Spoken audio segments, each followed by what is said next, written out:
د دې نوجوانۍ او د دې زلمیتوب په حالت کې نن زه دلته پروت یم او په ذات د خدای قسم چې د غازي کله مونږ د شپې نه لاړو دا 3 کیلومتره لاین صرف د هغه د دیدار دپاره لګېدلی وو او دا بیا د هغه دیدار وشو او دا بیا چې کله د هغه امبولانس چې کوم چې هغه پروت و هغه را روان او د خلکو دا سمندرو چې کوشش دا کوو چې صرف زمونږ لاس هم د دې امبولانس سره ولګي په ذات د خدای قسم که ځوانو که ماشومو که مشرو که کشرو هر یو انسان په زړه کې دا حسرت وړه چې کاش چې نن په دې امبولانس کې چې کوم شخصیت پروت دی هغه زه وې کاش چې ما دا قرباني ورکړې وې کاش چې ما د حضور په نوم باندې خپل ځان قربان کړی وې ځکه عزتمندو هغه خو دومره عظیم فتح بیا مونده دومره کامیابي بیا مونده مګر موږ تاسو ته یو لمحه اهمیت پرېښودله تاسو په ذات د خدای قسم هغه منظر مخې ته کې چې کله د غازي امبولانس راغی او شاته ورپسې د ده د 15 کالو بچی چې د کوم بچي نه په جیل کې دا واده واغسته وایي بچیا دا واده د دې پلار په وړاندې او د دې ټولو په وړاندې یو کشا به ووایه چې زه څنګه وایم داسې ووایه چې ته غټ کې ته خپل ځان قربانۍ د خپل کریم مقام مبارک په عزت او ناموس باندې او چې کله د غازي جنازه راغله والله دغه منظر هم ناشنا منظر و داسې منظر به چې د اسمان نه یې لیدلی داسې منظر به چې کوم دی د وطن نه یې لیدلی د اسلام آباد دا لارې کوڅې چټکې وې دا د 50-60 لاک نه زیات مخلوق چې راغونډ شوی دا چې چرې چشم فلک دومره نظاره نه وه لیدلې هغه نظاره په هغه ورځ باندې مولیدې شوه هغه ورځ باندې مولیدې شوه چې کله د غازي امبولانس مخکې و او په شاته ګاډي کې د غازي د دغه 15 کالو بچی محمد علي قادري اختاري ولاړو او څه کول د 15 کالو دغه بچي چې د خپل بابا د خپل بابا جنازه وړاندې وه او دغه بچي دواړه لاسونه پورته کړي او چغې والې چې لبیک یا رسول الله ماویه فرید په داسې پلار باندې چې تا د 15 کالو ماشوم بچي لم دا سبق ورکړ چې نن د هغه د معصومې خولې نه د خپل کریم آقا سره د وفادارۍ پورته کېږي عزتمندو څومره افسوس خبره ده مونږ به څه جواب ورکوو الله جل جلاله له مونږ به څه جواب ورکوو دغه ماشوم بچي له چې کله د پلار واده کړی وه چې بچې ته به سهار مانځه نه بعد راځم او چې کله د پلار هغه جسم مبارک راغی تصویر به مو فیسبوک کې کتلي او دا بچې د 15 کالو خپل پلار سر ته ولاړ دی او خپلې مور ته وایي چې امی جان نن خو بابا راغی خو خبرې نه کوي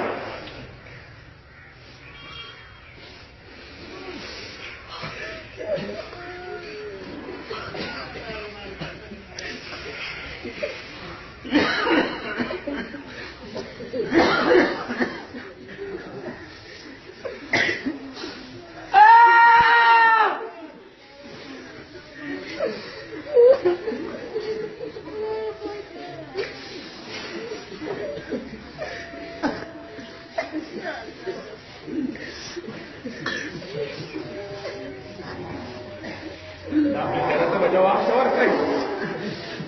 یا رسول الله ستا دشمنان کو راته ګرځېدل ستا ګستاخ کو لو ګرځېدل ستا ګستاخانو نه پارچه نه وي په دې اسلامي وطن کې ستا ګستاخانو نه پارچه نه وي صرف ستا عاشقانو لپاره د پارچې پړي جوړ شوي صرف او صرف ستا د عاشقانو نن ناموس محافظینو لپاره والله العظیم په ذات د خدای قسم غازیو ګټله مونږ وبېدلو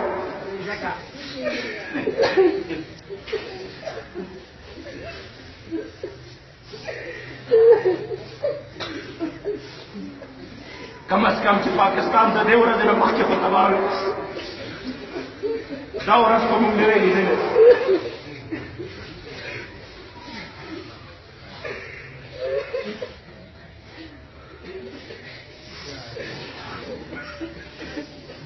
جوړ د ملک د اسلام په نوم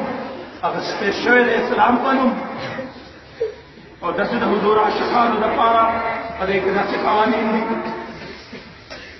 وګورئ د پانسۍ مجرمانو 20 کاله کې پانسي نه ده لیدلې صورت مرزا باره کې مې بیګا قتل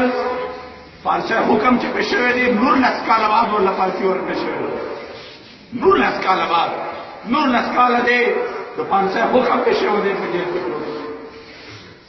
څومره د افسوس خبره ده چې کوم درخواست جمع شوی د صدر سره په هغې باندې هم 9 مارک نه فیصله وه زموږ تحریک چې کوم درخواست پیش کړی صدر ته د رحم نه بلکې دا درخواست پیش کړی چې د سره زیاتې شوې دی دا فیصله ججانو غلطه کړې ده لہذا په دې فیصله دا د کل عدم شي مگر افسوس خبره دا ده چې نن په دې وطن کې چې د اسلام نوم اخلي په ذات د خدای قسم